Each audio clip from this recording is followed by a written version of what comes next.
ஒருங்கிய பாசத்துள் உத்தம சித்தன் இருங்கரை வேறிருந்து இன்புற நாடி பருங்கரை போரா வகையினிற் கங்கை அருங்கரை பேணில்.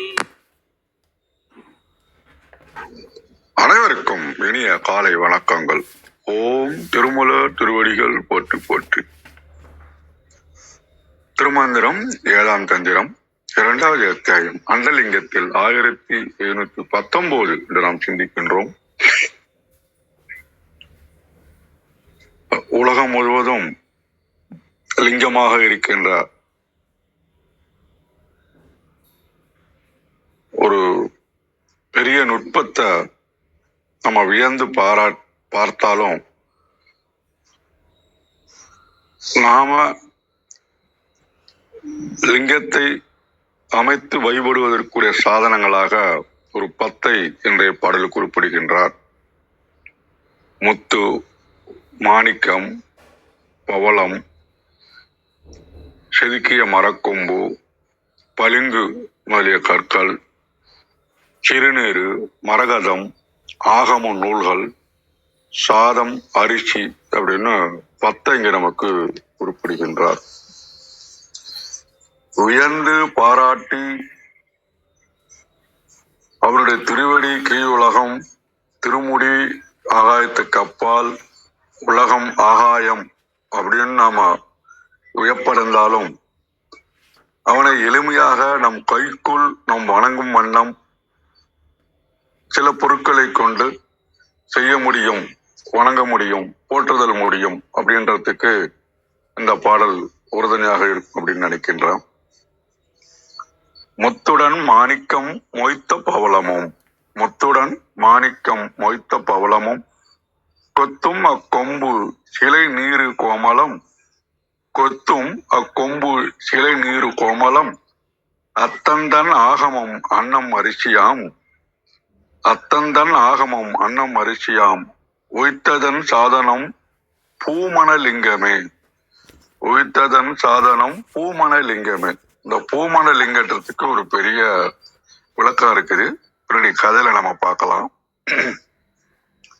பரிபூர்ணமான சிவலிங்க வழிபாட்டுக்கு 10 முக்கியமான மங்கள பொருட்களை நமக்கு கொடுக்கிறாரு. இவைகள் மூலமாக இறைவனை நாம் மனதை ஒருமுகப்படுத்தி வழிபாடு விடலாம் அப்படின்றதுக்கு உதாரணங்கள் சொல்கின்றார். முதல் வரி பிரகாரம் முத்து, மாணிக்கம், பவளம், கோமலம் அப்படின்றாரு. இது இறைவனின் திருமேனிக்கு ஒளியூட்டக்கூடிய ரவரத்தினங்கள், நவமணிகள் இவைகளை கொண்டு செய்யலான்றாரு. அப்புறம் வேற சில கருவிகள் சொல்றாரு. இந்த அழகிய கொம்பு,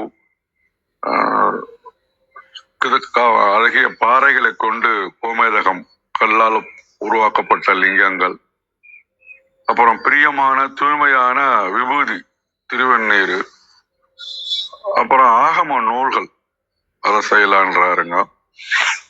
அப்புறம் அரிசி, அதாவது சாதம், அரிசி 2த்தையும் நம்ம செய்யலாம் அப்படின்றாரு. கடைசியா நறுமணமிக்க மலர்கள், மலர் மாலைகள், அது எல்லாமே திருமேனிக்கு நம்ம திருமீர் அறிவித்து சமைத்த அன்னம் அல்லது பச்சரிசி நைவேத்தியமாக படைத்து நறுமண மலர்கள் சூட்டி மனதை ஒருமுகப்படுத்தி லிங்கத்தை வழிபடுவது உண்மையான பூமரலிங்கம் வழிபாடு அப்படின்னு நம்ம சொல்லப்படுகின்றது. நமக்கு புற சிந்தனைகள் மூலமாக மனதை இறைவனிடம் கொண்டு சேர்க்கின்ற சாதனங்கள். இதுக்கு ஒரு ஆன்மீக கதை பார்த்தோம்னா, ஒரு ஊர்ல சோமநாதன் ஒருத்தர் சிவபக்தர் இருந்தாரு. அவரு பாத்தீங்கன்னா டெய்லி சிவபெருமானுக்கு ஆகம விதிப்படி பூஜை செய்வார். முத்து, மாணிக்கம், பவளம் போன்ற நவமணிகளால் அலங்கரிக்கப்பட்ட ஒரு சிறிய சிவலிங்கத்தை தன் வீட்டுல வச்சு பூஜிச்சு வந்தாரு. தினமும் சிறுநீர் அணிவிப்பாரு, நல்ல வாசனை மிக்க பூக்களை சூடுவாரு, அன்னம் நல்ல தூய்மையான அன்னத்தை நைவேத்தியமாக படைப்பாரு. அவரோட பக்தி ரொம்ப தூய்மையானதுதான். அவருக்கு ஒரு சின்ன பெருமையும் உண்டு. நம்ம எவ்வளவு சாஸ்திரமா சுஸ்தமா இவ்வளவு அதிகமான நவரத்தினங்கள், நறுமண பூக்கள்லாம் கொண்டு இறைவனை வழிபடுகின்றோம் அப்படின்னு அவருக்கு ஒரு எண்ணம் மறைமுகமாகவும் இருந்தது. ஒரு நாள் அந்த ஊருக்கு ஒரு வயதான துறவி வந்தாரு. சோமநாதன் வீட்டு திணையில வந்து அமர்ந்தாரு. சோமநாதன் எப்பயும் போல பூஜையை முடிச்சிட்டு தட்டுல நைவேத்தியங்களோட அன்னத்தோட வெளியில வந்தாரு. வந்த துறவிய வணங்கி, இந்த பூஜை ரொம்ப சிறப்பா முடிஞ்சதுங்க ஐயா. நறுமண புட்கள் அன்னங்கள்லாம் இறைவனுக்கு பறிச்சுட்டான். சிவபெருமானுக்கு ஆகம முறைப்படி பூஜை எல்லாம் செஞ்சுட்டேன். எனக்கு ரொம்ப அலாதி இன்பமா இருக்குது அப்படின்னாரு. உடனே துறவி வந்து ஸ்மைல் பண்ணிட்டே சொன்னாரு, மிக நன்று சோமநாதா. ஆனா இறைவனுக்கு சூட்டுற இந்த மலர்கள் நறுமணம் எங்க முடியும் தெரியுமான்னு கேட்டாரு. உடனே சோமநாதனுக்கு ஒரு கன்ஃபியூஷன் ஆயிடுச்சு. இது என்னது, பூஜாரோட முடியும் சாமின்னாரு. இல்ல, திருமூலர் சொல்றாரு, பூமணலிங்கம் அப்படின்ற வார்த்தையில முடிக்கிறார் பாருங்க. அதுக்கு ஆழமான பொருள் என்ன தெரியுமான்னு கேட்கிறார். நீ வெளியில தான் நவரத்தினங்களை வைக்கலாம், வாசனை பொருளை சூட்டலாம், அன்னத்தை படைக்கலாம், இதெல்லாமே புறசாதனங்கள். உன் மனதை ஒருமுகப்படுத்துவதற்குரிய கருவிகள் தான். உண்மையான பூமணலிங்கம் அப்படின்றது என்னன்னாக்கா, உனக்குள்ளே இருக்கின்றது. உன் மனம்தான். மலர் எப்போது பக்தி என்ற நறுமணத்தை வீசுகின்றதோ அது போல உன் உள்ளம் தூய்மையான சிறுநீராக மாறுகின்றதோ அப்பதான் உண்மையான பூமணலிங்க வழிபாடு நடக்கின்றது. வெளியில என்ன செய்யறதெல்லாம் நறுமண பூஜைகள். உன் அகத்துல என்ன செய்யறதுதான் ஆன்மலிங்கத்துக்கான வாசனைக்கான பூஜை. அப்போ சோமநாதனுக்கு அதை கேட்ட உடனே தான் செய்யற தவறு புரிஞ்சது. அப்ப ஆடம்பர பொருட்கள் ஆகம விதிகள் மட்டும் பூஜையாக கூடாது. மனதை இறைவனிடம் கொண்டு ஏனையாக இவைகள் பயன்படுகின்றன. அப்ப புற வழிபாட்டையும் தொடர்ந்தாரு. அதுக்கப்புறமெல்லாம் அக வழிபாட்டிலையும் அன்பும் பக்தியும் நிறைந்த லிங்கத்தை வழிபட தொடங்கினாரு. அப்ப நம்ம செய்கின்ற அர்ச்சனைகளும் நைவேத்தியங்களும் சூட்டும் மலர்களும் நம் மனதை ஒருமுகப்படுத்தி உள்ளே இருக்கும் இறைவனை உணர்வதற்கான கருவிகள் தான் அவைகள். எனவே அவைகளை இறுதி இலக்கல்ல. அன்போடு மலரும் மனமே இறைவனுக்கு உகந்த நறுமலர் அப்படின்றது இந்த கதையினுடைய முத்தாய்ப்பான விஷயம். இன்றைய பாடல் நடைமுறை வாழ்க்கைக்கு எப்படி கொண்டு போலான்னு பார்த்தோம்னா, don't mistake mean for end. நம்ம கருவிகளை கொண்டு இலக்கா மாற்றக்கூடாது. இப்போ சாதனங்கள் இருக்க தவிர அதுதான் இலக்கன்னு மாற்றக்கூடாது. அதை வந்து நம்ம ஒரு ஏணியாக பயன்படுத்திக்கணும். தகுதிக்கு மீறி ஆடம்பரத்தை தவிர்ப்பது நல்லது. டிசிப்ளின் அண்ட் ப்ராசஸ் முறையில நாம இறைவனை வழிபடுறதுல ஒரு ஒழுங்கு வச்சுக்கணும். உள்ளொன்று வைத்து புறமொன்று நம்ம பேசாம இருக்க ட்ரை பண்ணணும். எப்பயும் நன்றி உணர்வோடு இருக்கிறது. இப்படியாக இன்றைய பாடல் சிவலிங்கத்தை நாம உருவாக்கி நம்மளுடைய மனதை ஒருமுகப்படுத்தி பூமணலிங்கம் என்கின்ற ஒரு முத்தாய்ப்பான விஷயத்துல நாம எப்போதும் அவன் திருவடியிலேயே பயணிக்க எல்லாம் அவன் அருள் புரிவான் என்று கூறி தலத்தை கௌரியமாவிடம் ஒப்படைக்கின்றேன். மிக்க நன்றிங்க ஐயா. மிக அருமையான விளக்கங்கள், நல்ல அறிவுரைகள்லாம் கொடுத்தீங்க. மிக்க நன்றிங்க ஐயா. அனைவருக்கும் அன்பு வணக்கம். ஓம் நந்தியம்பெருமான் திருவடி போற்றி. ஓம் திருமூலர் திருவடி போற்றி. ஓம் நம சிவாய.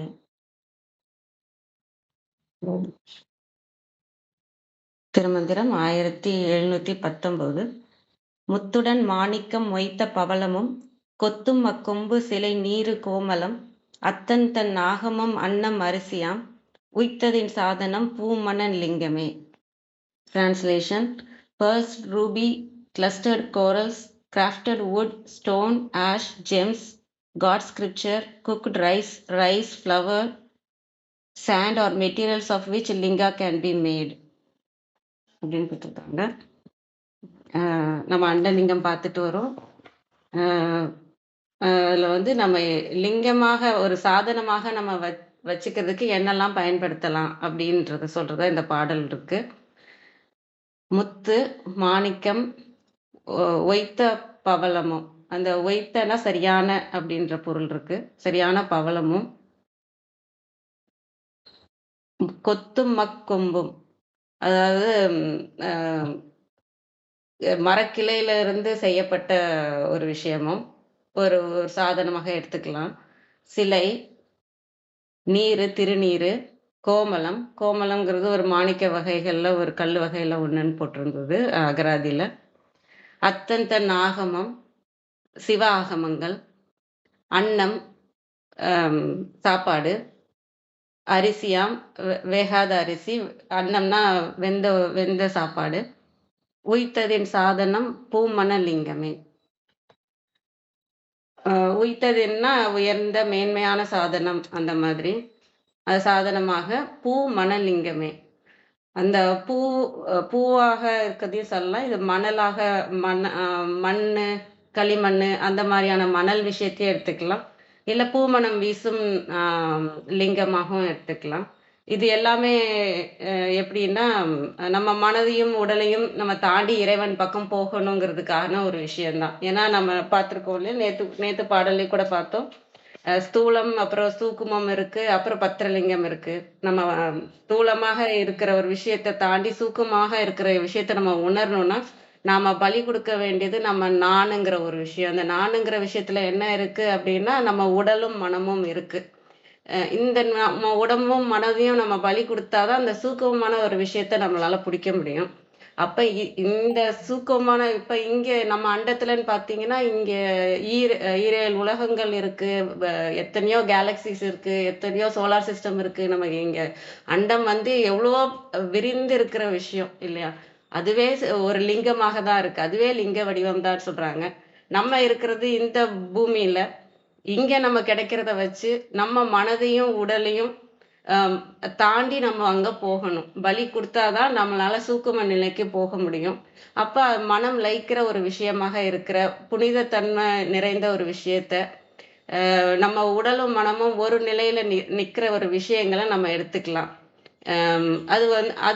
அதை வந்து நம்ம எடுத்து இருக்கும்போது மனம் அதுல லயித்தோ, ஒரு ஒளி பொருந்தியதோ, மனம் பொருந்திய ஒரு விஷயமோ, இறைவனுக்கான ஒரு விஷயமோ, புனித தன்மை வாய்ந்த ஒரு விஷயம்.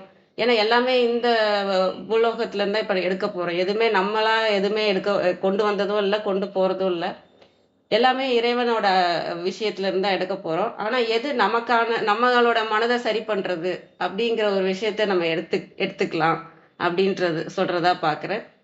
ஆனா அதே சமயம் இத உணர்வுக்கு நம்ம கொண்டு போகணும். இந்த மனம் இதோட நின்றாம இந்த மனமையும் உடலையும் செய்து அந்த மனம் லயித்து அந்த இதுல நம்ம இருக்கிறோம். அதோட முடிஞ்சிடாம அது அது டெம்பரவரி ஆயிடும். அப்புறம் அது வந்து நம்ம உணர்வுக்கு கொண்டு போகலைன்னா அது டெம்பரவரி ஆயிடும். அடுத்த நிலைக்கும் நம்ம உள்ள போகணும் அப்படின்னா அந்த வடிவமாகவே நம்ம உணரணும். இது என்னோட அனுபவத்துல நான் ஃபீல் பண்ற ஒரு விஷயம். நான் வந்து எந்த ஒரு இப்போ ஹோமம் பார்க்குறேன் அப்படின்னா, அந்த நெருப்பு வடிவம் எனக்குள்ள அந்த வடிவமாக இருக்கிறதா நான் உணர்ந்துப்பேன். ஒரு மந்திரம் சொல்றேன்னா, மந்திர வடிவமாக இருக்கிறதா உணர்ந்துப்பேன்.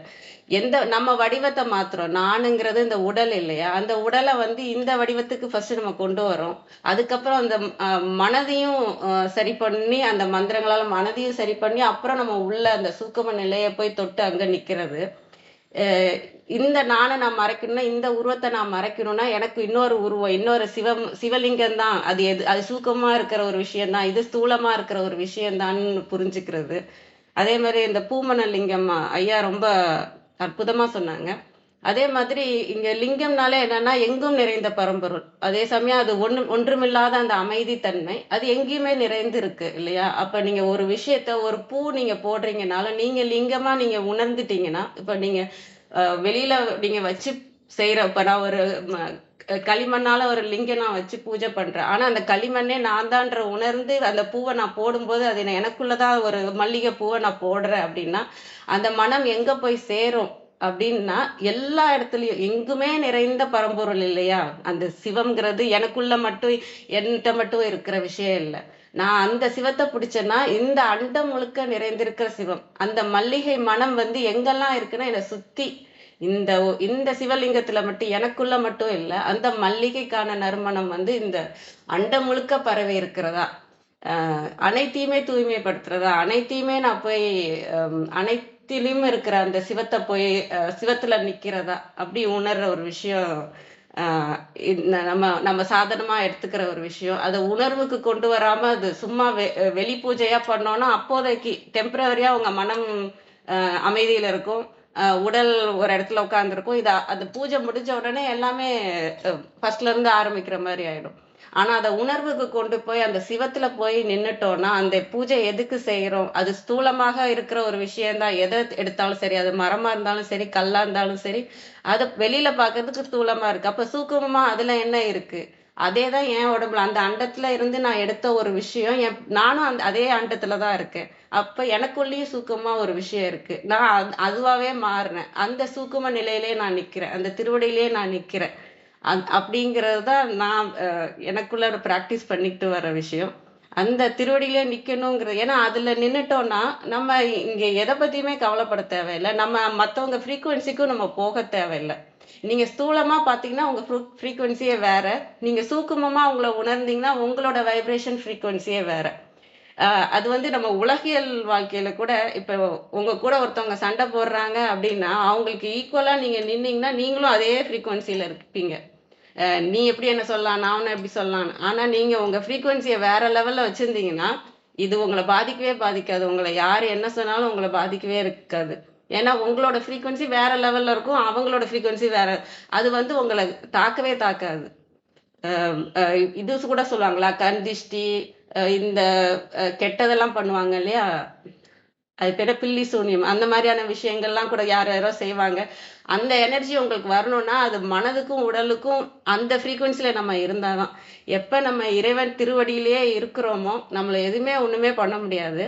அந்த இறைவன் திருவடிய வந்து நம்ம ஆதாரமா கொண்டு தான் நீங்க செய்ற எந்த பூஜைகளா இருந்தாலும் சரி, எந்த சிலை வழிபாடா இருந்தாலும் சரி, மந்திர உருவமா இருந்தாலும் சரி, நெருப்பு உருவமா இருந்தாலும் சரி, எதுனாலுமே சரி, அதுக்குள்ள இருக்க சூக்குமமான சிவத்தோட திருவடியில தான் நின்னு இதெல்லாம் நடக்குதுங்கிறத உணர்ந்தாதான். அதான் நேத்து பாடல்ல கூட அறநிலை ஆய்ந்து கொள்வார்கட்கே. அந்த அறநிலை என்னன்னு ஆய்ந்து கொண்டுதான் நீங்க மத்த எந்த விஷயமுமே செய்யணும். வெளி பூஜையா இல்லாம அனைத்தும் இறைவன் திருவடிக்கு போய் சேர்றதா.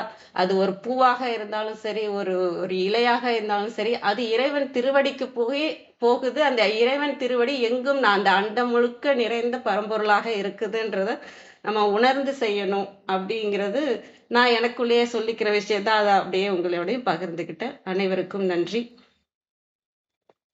வாங்க கிருத்திகாமா. வணக்கம் அம்மா. இல்லையம்மா இருக்காங்கம்மா, முடிக்கிறாங்களான்னு கேட்டுக்கோங்க.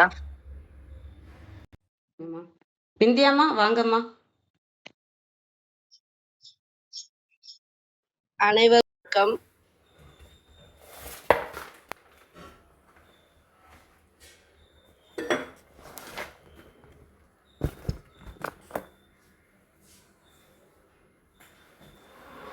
முத்துடன் மாணிக்கம் மொய்த்த பவளமும் கொத்தும் அக்கொம்பு சிலை நீரு கோமளம் அத்தன் தன் ஆகமம் அன்னம் அரிசியாம் உய்த்த அதன் சாதனம் பூமணல் லிங்கமே. அருமையான திருமந்திரம். முத்து, மாணிக்கம், அழகிய பவளம், சீவி செதுக்கி அழகாக்கப்பட்ட மரம், கல், திருநீரு, படிகம் போன்ற வெண்மையான கற்கள் அல்லது பச்சை மரகதம், அதாவது கோமளம், சிவ ஆகமங்கள், ஆகம நூல், சோறு, அரிசி, மலர், மணல் ஆகிய எல்லாமே ஆருயிர் தலைவனான சிவ பரம்பொருளின் திருமேனியான சிவலிங்கம் செய்வதற்கு ஏற்ற கருவிகள், பொருள் ஆகும். அத்தன் தலைவன், ஆகமம் சிவாகமங்கள், அன்னம் சோறு, உய்த்த ஏற்ற, சாதனம் கருவி பொருள். கழக வெளியீட்டில் முத்து, மாணிக்கம், பவளம், திரு உரு செதுக்கிய மரக்கொம்பு, பளிங்கு முதலிய வெண்கற்கள், திருவண்ணீரு, மரகதம், சிவபெருமானை முழு முதலாக கொண்டு செந்தமிழின்கண் வரைய பெற்ற திருமந்திரம் போன்ற ஆகம அருள் நூல்கள், திருவமுது, அமுது முதலாகிய அரிசி ஆகிய 10ம் அழகிய தூய்மையாக்கும் மனமுள்ள சிவலிங்க வழிபாட்டுக்குரிய லிங்கம் அமைக்கும் கருவி துணை பொருள்களாகும். துணை பொருள் சாதனம் கொத்தும் அக்கொம்பு, சித்திர வேலை செய்யப்பட்ட மரம்,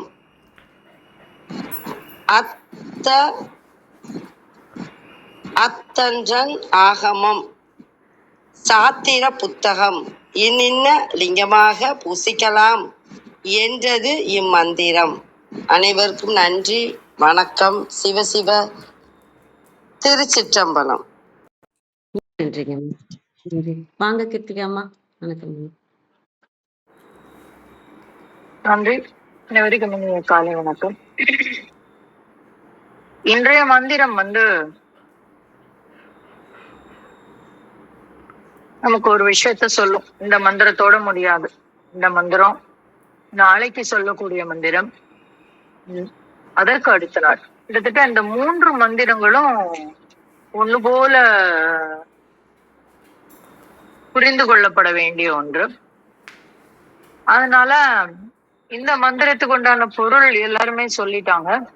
நம்ம இதனுடைய அடிப்படையா நம்ம பார்த்திடலாம். மொத்தத்துல பல்வேறு வகையான லிங்கங்கள் அப்படின்னு நம்ம எளிதா புரிஞ்சுக்கலாம். அப்போ பல்வேறு வகையான லிங்கங்கள் அப்படின்னு சொல்லும்போது என்ன அப்படின்னு பார்த்தா, சிவலிங்கங்கள் நிறைய வகைப்படும். அதுல 6 வகை ஒரு குரூப். முதல்ல 6, அப்புறம் அந்த 6ம் பிரியும். ஒன்னொன்னு ஒரு விதமா பிரியும். அப்போ முதல்ல சணிகம், சணிகலிங்கம் அப்படின்னு சொல்லுவோம். க்ஷணம்னா என்ன? கணம், ஒரு நேரம், க்ஷணத்துல வந்துடுறேன், க்ஷண நேரம், க்ஷண பித்தம் இப்படி எல்லாம் சொல்லுவோம் இல்லையா? அப்ப அந்த மாதிரி சணிகலிங்கம் அப்படின்னாக்க, சணிகம் அப்படின்னா அந்த நேரத்திற்கு உபயோகப்படுத்தக்கூடியது. நம்ம இந்த மஞ்சள்ல பிள்ளையார் பிடிச்சி, அரிசி மாலை பிள்ளையார் பிடிச்சி, இந்த மந்திரத்துல சொல்றவங்கல்ல திருநீர்ல அத அந்த மாதிரி நிறைய இதுல எல்லாமே சொல்லியிருக்காங்க. அரிசி சொல்லியிருக்காங்க, பூ சொல்லியிருக்காங்க, மணல் அப்புறம் வரும். இந்த மாதிரி அந்த நேரத்திற்கு உபயோகம் செய்யப்பட்டு அது கரைந்து, அதை கரைச்சிருவோம். அதுக்கப்புறம் அத வச்சுக்க மாட்டோம். இதுக்கு நிறைய இருக்கு. நான் சொன்ன மாதிரி ஆற்று மண்ணு, புற்று மண்ணு, பச்சரிசி, அதுக்கப்புறம் மலர், சந்தனம், விபூதி, மாவு, பழம், தயிர், தண்ணீர் எப்படி அப்படின்னா அந்த லிங்க வடிவுல, அந்த பான வடிவுல வைத்து வழிபடக்கூடியது. இந்த மாதிரி அது அந்த பூஜைக்கு செய்து அதுக்கப்புறம் கரைச்சிருவோம். இதுதான் சனலிங்கம். அதற்கு பிறகு நம்ம பார்த்தோம்னாக்கா மிருத்திகம் மிருத்திகம் அப்படின்னா அந்த மண்ணால செய்யக்கூடிய லிங்கங்களுக்கு பேரு மிருத்திகம். இதுல ஒரு வகைகள் இருக்கு. அதுக்கப்புறம் லோகஜம்னா மெட்டல், அததான் லோகஜம் அப்படின்னு சொல்லுவோம். மெட்டல். நான் ஏன் இத சொல்றேன் அப்படிங்கிறது உங்களுக்கு இந்த மந்திரத்தோட முடிவுல இல்ல, இன்னும் ஒரு 3 மந்திரத்தோட முடிவுல நான் இதை மீண்டும் ஞாபகப்படுத்துவேன். லோகஜம்ங்கிறது மெட்டல். அப்புறம் ரத்னஜம், அதுதான் நம்ம இந்த கற்களால், எத்தனை வகையான கற்கள் இருக்கு அந்த கற்களால செய்யக்கூடிய அந்த லிங்கம். அப்புறம் தாருஜம், தாருனா மரம் இல்லைங்களா? அப்ப அந்த தாருஜம் மரத்தினால் செய்யப்படக்கூடியது. சைலஜம் அப்படின்னு ஒண்ணு இருக்கு. இந்த சைலஜம் என்பது கல்லால் செய்யப்பட வேண்டியது. கல்லால், அதாவது மலையில இருக்கக்கூடிய, சைலம்னா மலை, நமக்கு தெரியும் இல்லையா? அப்ப அந்த மலைகளினால் செய்யக்கூடியது. இப்போ உங்களுக்கே புரிஞ்சிருக்கும் நான் ஏன் இதை எவ்வளவு விஸ்தாரம் பண்றேன் அப்படின்னு. ஏன்னா இந்த உலகத்தில் நிரம்பி இருக்கக்கூடிய சைலம், அசைலம், அதாவது அசையக்கூடிய லிங்கம். சைலம்னா அசைவது, அசைலம்னா அசையாதது இல்லைங்களா? அப்போ அசைலலிங்கம், சைலலிங்கம் அப்படின்னு 2 விதமாக நம்ம பார்க்கிறோம். இந்த அசையக்கூடியதுல சனலிங்கம் எல்லாம் சனலிங்கம் எல்லாம் வந்துடும். அசையாததுல ஒரு சில லிங்கங்கள் வரும்.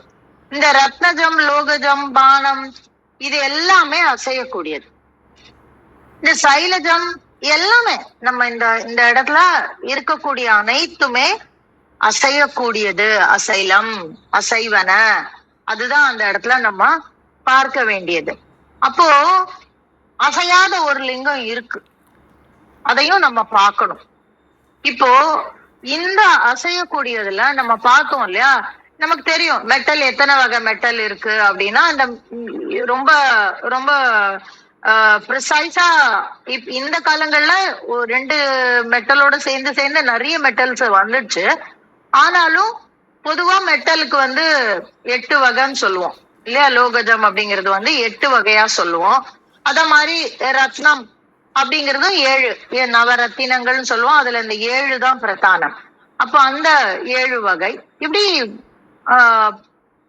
அந்த அந்தந்த தன்மைக்கு ஏற்றவாறு பிரியும்.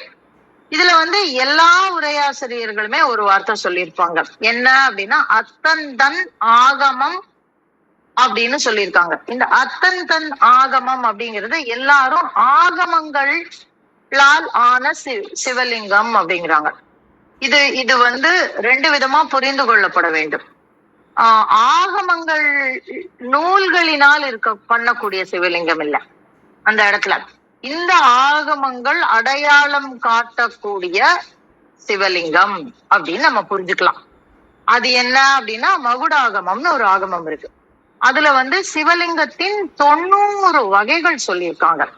இன்னும் ஆழமா போனா எத்தனை வகையான லிங்கம், எந்தெந்த செல்வத்தை விரும்புறவங்களுக்கு எந்த லிங்கம், முக்தியை விரும்புபவர்களுக்கு என்ன லிங்கம், ஆரோக்கியத்தை விரும்புபவர்களுக்கு என்ன லிங்கம், இப்படின்னு உலகியல் இந்த இந்த இந்த பிண்டத்துல இருந்து நம்ம எந்த லிங்கத்தெல்லாம் வழிபடணும் அப்படின்னு சொல்லக்கூடிய நிறைய லிங்கங்கள் இருக்கு. இத்தனையும் தொகுத்து இருக்கக்கூடிய ஆகமம் இருக்கு. அந்த ஆகமங்களில் சொல்லப்படக்கூடிய லிங்கம் அப்படின்னும் நம்ம இந்த இடத்துல ஒன்ன புரிஞ்சுக்கலாம். இல்லைன்னா இன்னும் ஒன்னும் புரிஞ்சுக்கலாம். இந்த ஆகமங்கள் நம்மை வழி நடத்தி செல்லக்கூடிய அந்த ஞான லிங்கத்தை சென்றடையக்கூடியது அப்படின்னு ஒரு இடத்துல புரிஞ்சுக்கலாம்.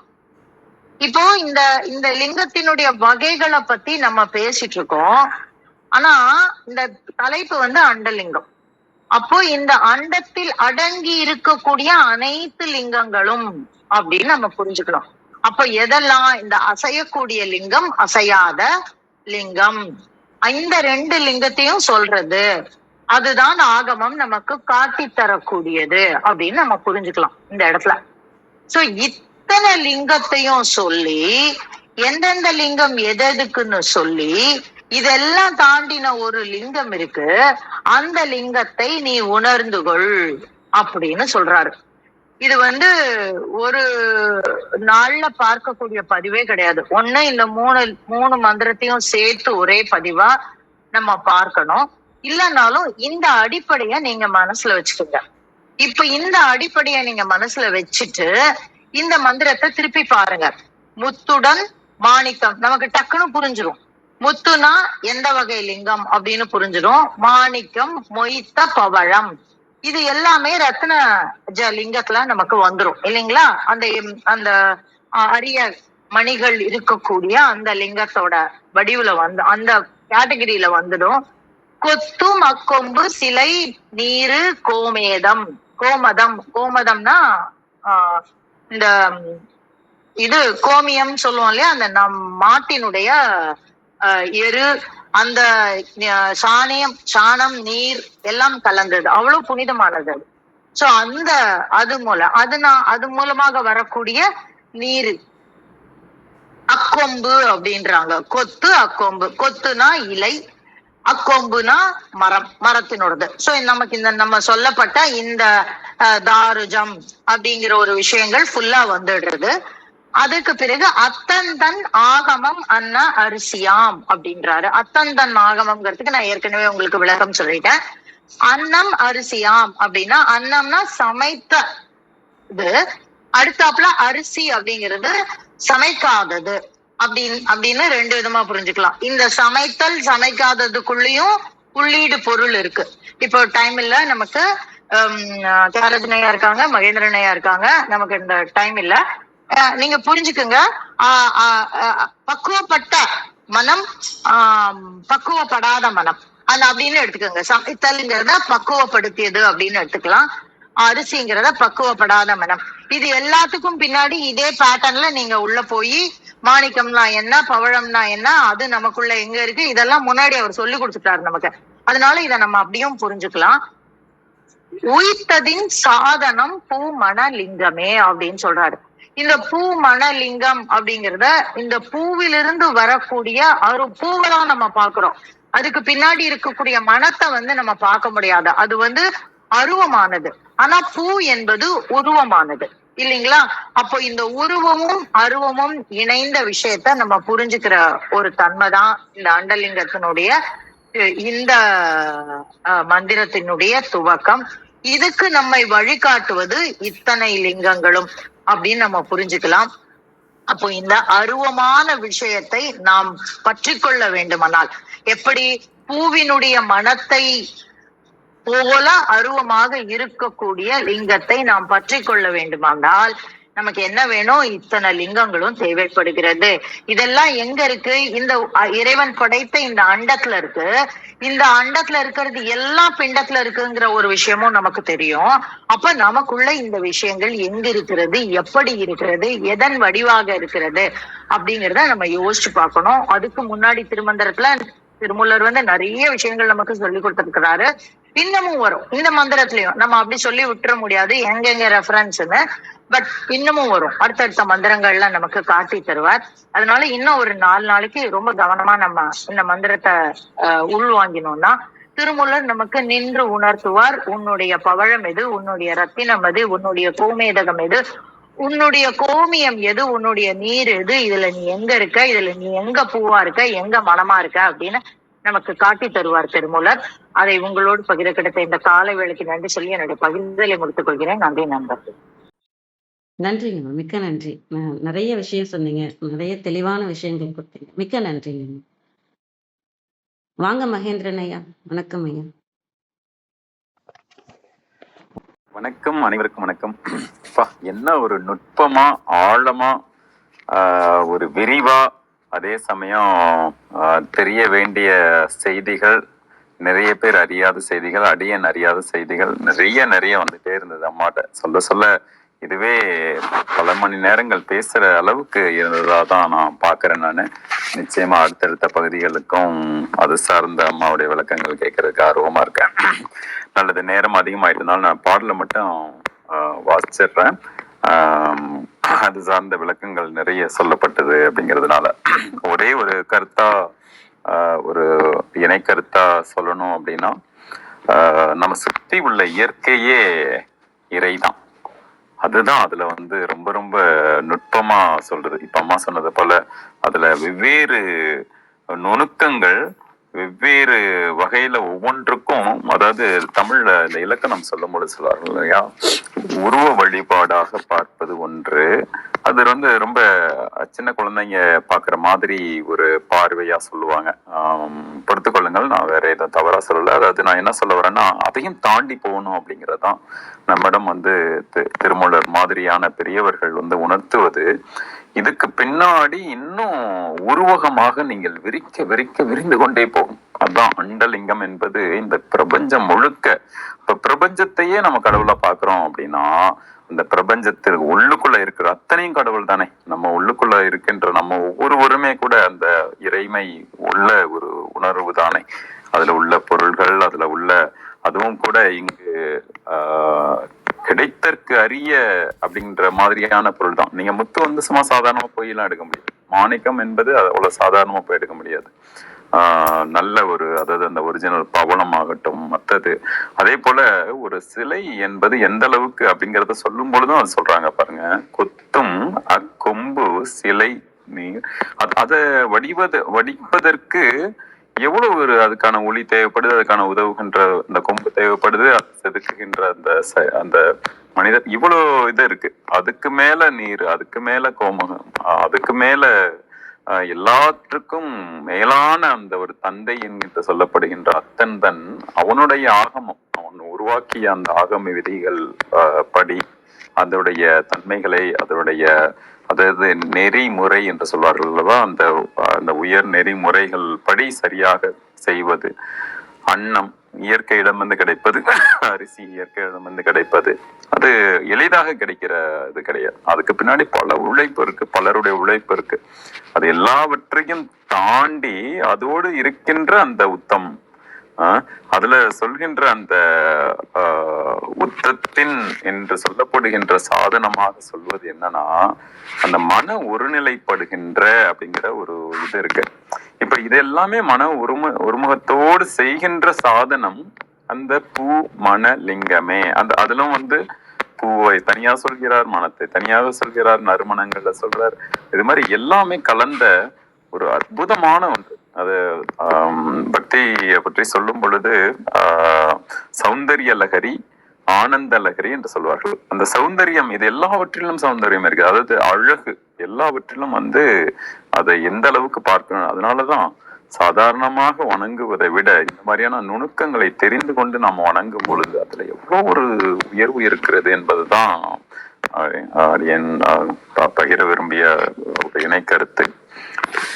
முத்துடன் மாணிக்க மொய்த்த பவளமும் கொத்துமக்கொம்பு சிலை நீரு கோமலம், முத்துடன் மாணிக்கம் ஒய்த்த பவளமும் கொத்துமக்கொம்பு சிலை நீரு கோமலம், அத்தன்றன் நன்னாக அத்தன் தன்னாகமம் அன்னம் அரிசியாம், அத்தன் தன்னாகமம் அன்னம் அரிசியாம், உத்தத்தின் சாதனம் பூமணலிங்கமே, உத்தத்தின் சாதனம் பூமணலிங்கமே, பூமணலிங்கமே, பூமணலிங்கமே. இது போல நம்ம பொருள்களை பார்க்கும் பொழுது எவ்வளவு மரியாதையோடும் அந்த இயற்கையோடு இருக்கின்ற ஒவ்வொரு உயிர்களும் ஒவ்வொரு பொருளும் அதுல இருக்கின்ற ஒவ்வொன்றையுமே பேர் அதிசயமாகவும் பெரும் அற்புதமாகவும் நம்ம பார்க்க தரிசிக்கின்ற தன்மையையும் நம்ம இதோட வளர்த்துக்கணும் என்பதையும் சொல்லிக்கொண்டு இந்த அற்புதமான அந்த வாய்ப்புக்கு நன்றி கூறி விடைபெறுகிறேன். நன்றிங்க ஐயா, மிக அருமை. வாங்க தியாகராஜன் ஐயா, வணக்கம் ஐயா. ரொம்ப மகிழ்ச்சிமா. அடியார் பெருமக்கள் அனைவருக்கும் பணிவன்பான வணக்கங்கள், வாழ்த்துக்கள். ஓம் திருமூல திருவடிகள் போற்றி. அன்பானவர்களே, இந்த மந்திரம் நமக்கு தரக்கூடிய பாடம் என்னன்னா, உண்மையான பக்தி என்பது எளிமையில தான் இருக்கு. மனம் தூய்மையாக இருந்தாலே போதும். சின்ன வழிபாடு கூட பெரிய பலனை தரும் என்பது புரிய வேண்டும். இன்னைக்கு செல்வம் இருக்கிறவங்களுக்குத்தான் இறைவன் அருள்பாலிக்கிறானா யோசிச்சு பாருங்க. உண்மை அன்போட அந்த பக்தி செய்கிறவங்களுக்கு தான் இறைவன் அருள்பாலிக்கிறான். விலை உயர்ந்த பொருட்களால் அல்ல, அன்பாலும் பக்தியாலும் தான் இறைவனை அடைய முடியும் என்பதை புரிந்து கொள்ள வேண்டும். அன்பாலும் பக்தியாலும் தான் இறைவனை அடைய முடியும். உள்ளம் பெருங்கோயில் ஊனுடம்பு ஆலயம் என்று சொல்கிறார். வெளிப்புற பூஜையெல்லாம் ஒரு கருவிதான்.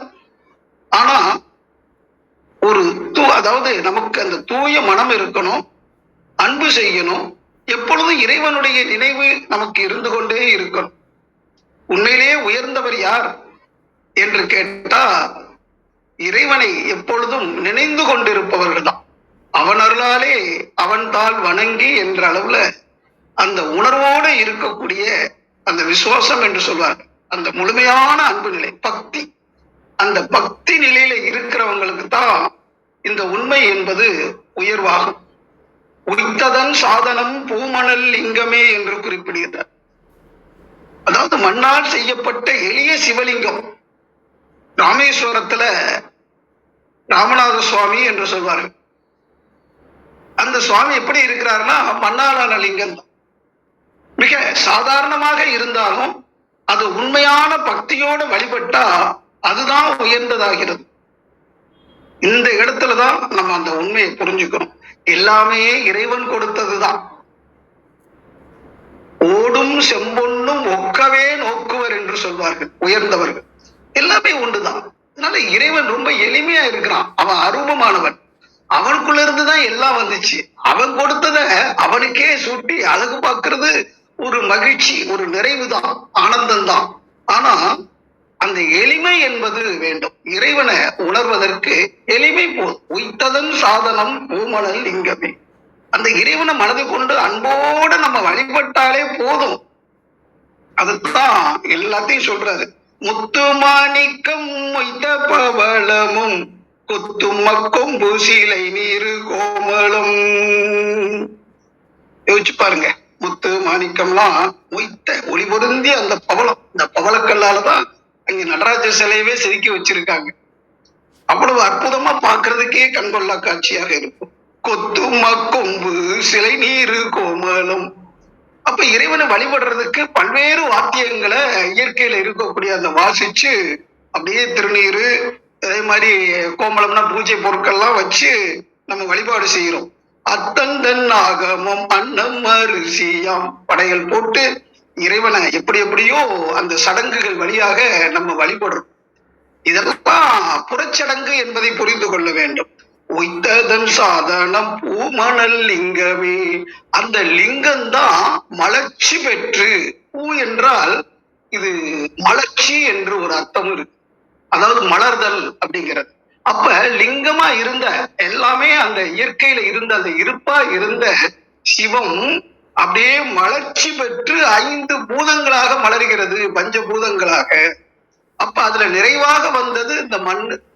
அதுதான் உலோகங்களாக ரசாயனங்களாக எல்லாமே இருக்கிறது இந்த மண்ணு தான். அதனால மண்ணை பிடிச்சு வழிபட்டா போதும். அந்த லிங்கத்தையே வழிபடுவது போல, அந்த இருப்பையே வழிபடுவது போல ரொம்ப எளிமையான விஷயம் அது. அதனால நம்ம உயர்வு பெற வேண்டும் என்றால் எல்லாவற்றிலும் இறைவனை காண வேண்டும். எல்லாவற்றிலும் என்னை காண வல்லவன் எவனோ அவன் என்னை விட்டு விலகுவதில்லை, நான் அவனை விட்டு விலகுவதில்லை என்று கீதையில பரமாத்மா சொல்லி இருப்பதையும் நினைவு கூற வேண்டும். அப்ப எளிமையா நம்ம புரிஞ்சுக்க வேண்டியது, சுருக்கமா நம்ம புரிஞ்சுக்க வேண்டியது, இந்த விலை உயர்ந்த பொருட்களால நாம இறைவனை அடைய முடியாது. இந்த வழிபாட்டினாலையும் பல சடங்கு முறைகளாலையும் இறைவனை அடையும். அல்ல புறச்சடங்கு. உண்மையான அன்போட பக்தியாலதான் இறைவனை அடைய முடியும். அதற்கு தியானம் என்பது அவசியம், நற்செயல்கள் செய்வது அவசியம் என்பதை புரிந்து கொள்ள வேண்டும். முத்துடன் மாணிக்கம் வைத்த பவளமும் கொத்தும் கொம்பு சீலை நீரு கோமளம் அத்தன் ஆகமம் அன்னம் அரிசியாம் உய்த்ததன் சாதனம் பூமணல் லிங்கமே. உய்த்ததன் சாதனம் பூமணல் லிங்கமே. இந்த கடைசி வரிய மனசுல வச்சுக்கோங்க. உய்த்ததன் சாதனம் பூமணல் லிங்கமே. மிக்க நன்றி, மகிழ்ச்சி. மிக அருமை ஐயா. மிக்க நன்றி. நிறைய விஷயம் கத்துக்கிறோம். நன்றிங்க ஐயா. வேற யாரும் ஏதாவது சொல்ல வேண்டியது இருக்குங்களா? உங்களோட கருத்து, கேள்வி நிறைவு செஞ்சுக்கலாம். அனைவருக்கும் நன்றி. இன்று எங்களுடன் இணைந்த அனைத்து உள்ளங்களுக்கும் எங்களது மனமார்ந்த நன்றிகள். மீண்டும் நாளை காலை 6:30 மணிக்கு சந்திப்போம். தளம் நிறைவு பெறுகிறது. திருமூலர் திருவடிகள் சரணம் சரணம். திருமூலர் திருவடிகள் சரணம் சரணம். திருமூலர் திருவடிகள் சரணம் சரணம். அனைவருக்கும் நன்றி. ஓம் நம சிவாய.